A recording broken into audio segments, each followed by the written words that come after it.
دوستو دنیا کا ایک ایسا علاقہ ہے جس کے بارے میں ہمارے نبی صلی اللہ علیہ وسلم نے بتایا تھا کہ یہاں سے ایک لشکر اٹھے گا جو دنیا کے پورے نقشے کو بدل کر رکھ دے گا۔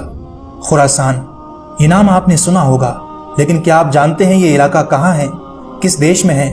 ہمارے نبی نے فرمایا تھا کہ خراسان سے ایک فوج نکلے گی اور وہ جھنڈے لہراتے ہوئے آئے گی اور سیدھے بیت المقدس پر گاڑ دے گی۔ اس کے ساتھ یہ لفظ بھی فرمایا کہ دنیا کی ساری طاقتیں مل کر ان کا راستہ نہیں روک سکیں گی۔ کیا اس لشکر میں ایران بھی شامل ہوگا؟ آج کا یہ ویڈیو آپ سب کے لیے بہت خاص ہے۔ آج آپ جانیں گے کہ کیسے یہ لشکر ہماری دنیا کی تقدیر بدل سکتا ہے، تو بنے رہیے گا اس ویڈیو میں۔ دوستو خراسان یہ کوئی معمولی زمین کا ٹکڑا نہیں ہے، یہ اس زمین کا نام ہے جو اسلامی تاریخ میں جہاد، علم اور روحانی قیادت کی پہچان رہا ہے۔ اصل میں خراسان ایک فارسی لفظ ہے جس کا مطلب ہے جہاں سے سورج نکلتا ہے۔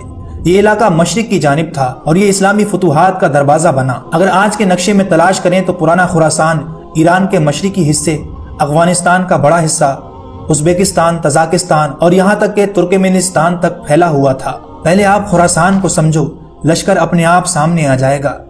حدیث مبارکہ ہے کہ جب تم سیاہ جھنڈوں کو خراسان سے نکلتا ہوا دیکھو تو ان کی طرف بڑھو، کیونکہ ان میں اللہ کا خلیفہ مہدی ہوں گے۔ یعنی یہ جھنڈے کوئی عام جھنڈے نہیں ہوں گے، یہ وہ لشکر ہوگا جو حق کی طرف اٹھے گا، ظلم کے خلاف اور انصاف کی تعمیر کے لیے۔ کچھ علماء فرماتے ہیں کہ یہ سیاہ جھنڈے خراسان سے نکلیں گے اور بیت اللہ کی جانب بڑھیں گے، جہاں حضرت امام مہدی علیہ السلام کا ظہور ہوگا۔ خراسان صرف ایک تاریخی علاقہ نہیں بلکہ قیامت کی نشانیوں میں سے ایک اہم کڑی ہے۔ یہ دنیا ایک اندھیرے طور سے گزر رہی ہوگی، جہاں ظلم، فساد، جنگ اور گمراہی اپنی آخری حدوں کو چھو چکی ہوگی۔ مسجدیں ہوں گی مگر نماز میں دل نہیں، قرآن ہوگا مگر اس پر عمل نہیں، اور اس وقت جب امت مایوس ہوگی اللہ اپنے ولی کو اجاگر فرمائے گا، حضرت امام مہدی علیہ السلام، جن کا نام رسول اللہ صلی اللہ علیہ وسلم کے نام پر ہوگا، یعنی محمد بن عبداللہ۔ وہ مکہ معظمہ میں کعبے کے پاس ظہور فرمائیں گے۔ حدیث مبارکہ میں آتا ہے کہ مہدی میری امت میں سے ہوں گے، اللہ انہیں ایک رات میں اس مقام پر فائز کرے گا۔ یعنی یہ مطلب ہے کہ وہ کوئی سیاسی لیڈر نہیں ہوں گے، وہ تو انکساری کے ساتھ چھپے ہوں گے لیکن لوگ انہیں پہچان لیں گے۔ خراسان کا لشکر جس کے پاس کالے جھنڈے ہوں گے مکہ پہنچے گا، لوگ انہیں مجبور کریں گے کہ وہ خلیفہ بنے، اور پھر کعبہ کے سامنے بیعت ہوگی، 7 افراد بیعت کریں گے، پھر سینکڑوں، اور وہیں سے اسلامی انقلاب کی بنیاد رکھی جائے گی۔ یہ وہ لمحہ ہوگا کہ جب دنیا پھر سے انصاف کا مزہ چکھے گی، اور پھر عیسیٰ علیہ السلام اتریں گے اور دجال کا خاتمہ ہوگا۔ مگر ان سب کی شروعات ہوگی خراسان کے لشکر اور اس سیاہ جھنڈے سے جو حق کے سائے میں اٹھے گا۔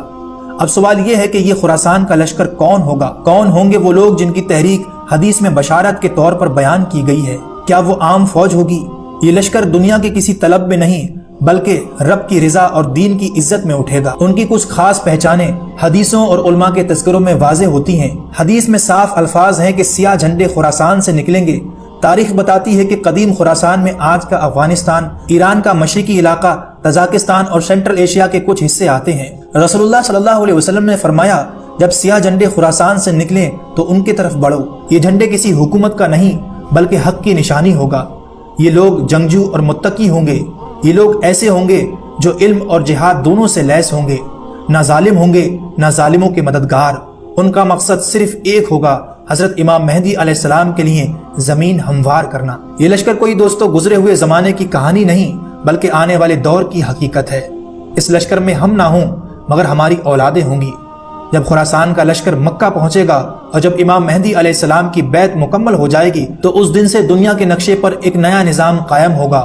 وہ نظام نہ پونجی بات کا ہوگا نہ سیکولرزم کا، بلکہ عدل، انصاف اور شرعی جہاد کا ہوگا۔ جہاد صرف تلوار کا نہیں بلکہ نفس کے خلاف بھی ہوگا۔ حضرت امام مہدی کا نظام دلوں کو فتح کرنے کا نظام ہوگا۔ ملک در ملک اسلامی نظام آئے گا، بیت المقدس آزاد ہوگا، اور پھر حضرت عیسیٰ علیہ السلام اتریں گے اور دجال کا خاتمہ ہوگا۔ مگر ابتدا میں یہی لشکر ہوگا، خراسان کا لشکر۔ یہ کوئی کہانی نہیں بلکہ ایک پیغام ہے۔ یہ پیغام ہے کہ ہر مسلمان میں وہ طاقت ہے کہ وہ ظلم اور ناانصافی کے خلاف کھڑا ہو سکے۔ نہ کوئی طاقت انہیں روک سکتی ہے، نہ کوئی حکومت انہیں جھکا سکتی ہے۔ یہ لشکر حق کا نشان ہوگا۔ دوستو موجودہ جنگوں کو دیکھ کر حقیقت ہمارے سامنے واضح ہونے لگی ہے کہ کون کون ملک اس لشکر میں شامل ہو سکتا ہے۔ اگر ہمارے دل میں سچ کا نور ہے تو کوئی بھی طاقت ہمیں روک نہیں سکتی۔